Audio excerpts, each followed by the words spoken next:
Hey guys, welcome back to the channel. I saw the thumbnail and I have to check out this video. Deny, defend, depose. I don't know if this made headlines in Europe. I'm in Europe now, so but the reality is my news sources are still highly American, right? It's still, right? So I knew about this the moment it happened. So, yeah. This deny, defend, depose thing is because in New York, where my sister works as an accountant, yeah, some guy actually, did something. You can do the research. I don't want to get too much into it, but I think she might get into it. But I just have a feeling this video is gonna be good because the deny, the post thingy, it's all about insurance in the United States. That's what it's all about. That's all I'm gonna give to you, but I want to see what she has to say about it. Without further ado, let's go right into this video. A link for the original channel will be in the description and in the pinned comment section. Go over there, show some love to her channel, and without further ado, man, let's see what she has to say.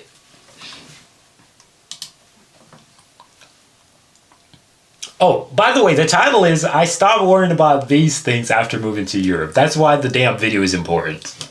Deny, defend, depose. 3 words etched on the ammunition used against the United CEO. It echoes the greed that's fueling. Oh, by the way, yeah, remember I was telling my sister in New York, accountant? Yeah, she's actually insured by them. The same people. Yeah, that's crazy. It's like, oh my gosh. The stranglehold on the American healthcare system. And if you've ever dealt with U.S. health insurance, it's also very on brand. Deny claims, endless paperwork, and profits made at the expense of people's lives. These are the tactics that are baked into the system. When I tested positive for the BRCA2 gene mutation, my fear wasn't just about cancer. It was about whether my health insurance would actually cover the preventative care that I might need. Would I have to fight for treatment? Or worse, go without it. In the US, over 28 million people are uninsured. They live one diagnosis away from financial ruin. Now, living in Europe, that fear, it feels like a distant nightmare. Here, I don't worry about my healthcare being a for-profit gamble or a death sentence. And healthcare is just one of those things that I don't worry about anymore now that I live in Europe. Life here. God damn it. The chills just run through the spine, dog. Like, it's true.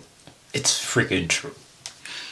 Here comes with a lot less stress. Imagine a place where getting sick doesn't mean weighing the cost of survival against bankruptcy. If you're from the States, it probably sounds like a fairy tale, but it's not. Back in the US, healthcare isn't just a system, it's a racket. A shiny billion-dollar scheme where insurance companies are the house, and the house always wins. They've convinced us that access to medical care is a privilege, not a right, and they've wrapped that privilege in red tape and fine print. Delay the payment, deny the claim, defend the decision. Here in Europe, healthcare is simple. You need a doctor? Call. You need surgery? Get. And don't forget, a tape and fine print. Delay the payment, deny the claim, defend the... Don't forget, the delay is like, I don't know if you guys really understand the 3 Ds. So I'm going to break it down because I don't know if she will, right? But the delay is so that you technically die, right? Because you request a claim, you have cancer, technically you die. So, well, there's no need for it anymore. That's one. Deny the claim. Yeah, that, like, we didn't know that you had this when we were giving you this insurance, man. That's unfair for the company to give you this money, blah blah blah. That's what that is. The deny part. The defend part is the worst part. So when they deny it, you go to court, you file a lawsuit, whatever. They then defend it. Your broke ass, my broke ass cannot go up against a big corporation. And that's how the 3 Ds really work. The decision. Here in Europe, healthcare is simple. You need a doctor? Call. You need surgery? Get it. You need to give birth? Enjoy 2 nights in the hospital for free. I had my daughter in Spain, and when the nurse handed me the bill, it was a basket filled with everything I needed for a week as a new mother. How much did it cost me? €0. Compare that to the US, where holding your newborn for 5 minutes costs you more than your first car. How is it that A nation like the US, the land of opportunity, sees millions of people skip medical care because they simply can't afford it. That's not a system, that's a crisis. It's a corporate controlled nightmare where your health is less important than a CEO's third yacht. And Americans are conditioned to fear single payer systems. But the taxes, sure, taxes might be higher, but guess what? You're not paying $600 a month in premiums for insurance that denies your claims faster than you can say out of. I think she was about to say deny your claims. But absolutely freaking right. I don't know how people don't really see the loophole right there. Like, in Europe, your taxes are going back to you. It's going back to you. You know, like pensions, you know, that thing where when you grow old, you get it back. That's what it really is. It's like you're saving money with them. So let's say I paid $10,000 in taxes over a 2-year, 3-year period, right? If I get a surgery, that's what's gonna, cover it. You know what I mean? And think about having a child or having a partner and they get injured. That same $10,000 that you paid is going to help to cover them, right? That's really what that is. It's not a situation where it's like, oh yeah, here, take all this money and John down the street that I've never seen before is going to benefit from my money. Like, that's the misconception that people has, but that is not what it is. Network. Here in Spain, I don't even think about premiums, co-pays, or surprise bills. My taxes cover it. And that's the end of the story. And for those of you who are worried about losing choice, let me tell you this. When you're drowning in medical debt, the only choice you're making is whether to skip your mortgage or groceries to pay it off. Here, you choose doctors, not which limb you can afford to treat. The American system pits you against insurers and big pharma. It's a system designed to profit from your pain. Here, healthcare is about care. And once you experience it, you realize that the US healthcare system isn't broken. It's working exactly as it was designed to keep you desperate, compliant, and poor. So let's call it what it is. The American healthcare system isn't just flawed. It's a villain. It's time to stop defending it and demand better. Gun violence shouldn't be on anyone's daily worry list, but for many Americans, it's a part of life. After all, in Florida, my home state, guns are practically woven into the fabric of daily culture. Contrast this with Europe. Here, firearms are treated less like lifestyle accessories and more like privilege. In Europe, owning a gun is a bureaucratic marathon. First, you need a reason. Hunting or sport shooting, for example. Then you should expect background checks, psychological evaluations, and mandatory training. Contrast that with Florida, where a gun is easier to purchase than a car. No waiting period for ride. I've never thought about that, but that's actually true because they check your credit for cars, dude. That's actually true. Rifles or shotguns, no licensing requirements for gun ownership. And as of 2023, permitless carry. You can now carry a concealed weapon in Florida without a permit. In Florida, I was used to seeing vinyl stickers with slogans like, "Come and take it," paired with images of AR-15s on car windows. Billboards for gun shows were as common as ones advertising Disney World.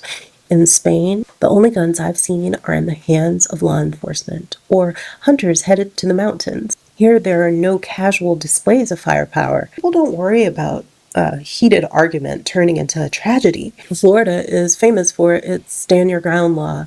If you feel threatened, you can use deadly force. Some call it defense of personal liberty, but it just amplifies the violence. Europe takes a radically different approach. The idea of using a gun for self-defense is almost unheard of. In fact, in most European countries, it's illegal to justify owning a firearm for personal protection. They have a stronger social safety net, and that reduces inequalities. This makes self-defense a far less common necessity. Florida has a gun death rate of roughly 14.1 people per 100,000 residents, whereas Spain has a 0.6 person per 100,000 residents. The difference isn't just a statistic, it's a peace of mind. And when I walk down a crowded street, I'm not calculating exit routes or assessing potential threats. I'm just walking. In Florida, Owning an AR-15 might make someone feel invincible. In Spain, that kind of firepower is reserved for the military. There's no need for semi-automatic weapons. People aren't constantly bracing for a theoretical home invasion or a mass shooting. Guns, when they're owned, are tools for sport, hunting, or a necessity. It's not a lifestyle statement. The safety I feel in Spain isn't just psychological, it's statistically reinforced. My daughter can go to school and I can visit a cafe knowing that a bad day is just a bad day and not the start of a headline. Here, I've gained something more valuable than the freedom to carry a gun. I've gained the freedom to not be killed by one. About 20 years ago, I signed away my soul.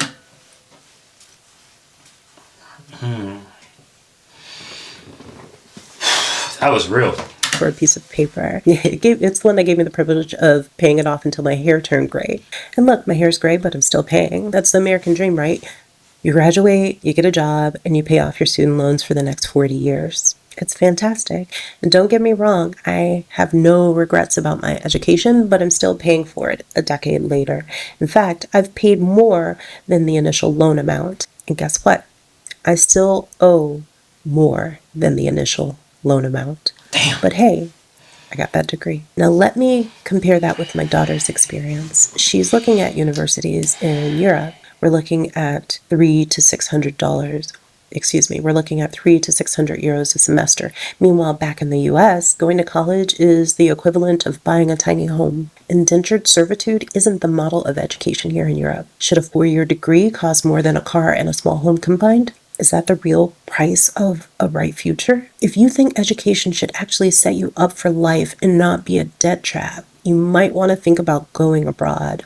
A little weekend getaway to Spain to drop your kid off at a university that costs less than your yearly car insurance premium. Education is supposed to make you smarter, not leave you in a lifetime of debt. So while I'm over here figuring out how to pay off my student loans, I have relief in knowing that my daughter won't go through this. It's nice to know that there are places in the world where people can afford to educate their children without sacrificing them to pay for it. Food, that thing that keeps you alive. If you're an American, you're probably used to the idea that quality food costs an arm and a leg. It's like when you go to Whole Foods and leave with that feeling that you've just donated your whole savings to the everything is organic so it's expensive fund. In Europe, at least in Spain, good food doesn't need a second mortgage. I bet you didn't know that food actually tastes better here. It's like Europeans have figured out that food should taste like, well, food, not like sodium-packed, added sugars, chemically enhanced to regret. Here, everything is fresh, seasonal, bursting with flavor. I can't lie. Freshness is one thing you cannot take away from Europe. Like, even if you don't like the European food, you say it tastes bland, it doesn't this, it doesn't that. You cannot take away the freshness. Like, it's absolutely fresh. Like, dude, like, even myself, oh my gosh, I just realized that I've actually changed the way how I purchase certain things. I usually purchase in like a lot, like a bundle, a stack, right? Now I realize I went to the store the last meeting this week. Was it Monday or was it Tuesday? It was Monday or Tuesday, right? And I took 3 tomatoes. 3 tomatoes. That's all I took. And I'm like, wait a minute. I'm buying way less things. Like, usually I'd be like, that's crazy. I actually like that I observed that. I mean, have you ever had a tomato that actually tastes like a tomato? I was used to it. There's no, how's it? That's crazy. I literally just spoke about tomatoes. Tasting like water. I hadn't tasted a tomato until I came here. Real food in Spain is affordable, unless of course you're trying to buy something that's out of season. Then yeah, it costs more. The thing is, here people eat with the seasons. Real food in Europe isn't expensive. You don't go bankrupt buying fresh vegetables. In fact, it's comparable in price to the processed stuff. Because we eat fresh here, refrigerators are smaller. It's also because the food comes without all those chemicals that has it lasting in the fridge for 2 weeks. You buy what you plan on eating, and you cook with real ingredients. I don't lose sleep over these things anymore since moving to Spain. Now, does this mean that Europe is perfect? Of course not. I still miss certain things about the US too, like central AC when it's hot outside. But overall, the trade offs have been worth it. The AC was something, eh? Like when I first got to Finland, the AC was something. It took me a minute for me to be like, whatever, get over it. But last summer I was solid. I was solid. First summer I was like, God darn it, man! I was waiting, man. What is these? Where's the AC at? Just heaters? Freaking radiators? It's like, oh no, hell no. But nah, you get it eventually. You get used to those things. In the comments, tell me anything you think I missed in this video. And if you're dreaming about moving abroad, let me tell you, there are a lot of upgrades to doing so. This CEO shooting is the first time in a while that Americans seem to agree on something. It's as though a spotlight was shown on the actual problem and people aren't arguing about symptoms. They have their eyes open to see. Now, yeah, I'm not gonna lie, I absolutely agree with that last point. This CEO shooting was like global. Well, it's the United States. Sorry, I shouldn't say global. Y'all would be mad at that. But it was widespread across the United States, and everybody was talking about it. And the first person I reached out to was my sister because she works in New York. She's literally there all the time, right? So she's close to where that happened, simply put, right? So I reached out to her, and then she told me that that's her insurance provider. I was like, oh shit, that's crazy, right? So it's the first time in a long time that the United States has been together. It's just the rich people that are like, oh my gosh. But all the, like, I've seen so many GoFundMe for this guy and people defending what he did and so on and so forth. Like, really, that was what was going on. So yeah, let me know what y'all thoughts and feedback are in the comment section down below.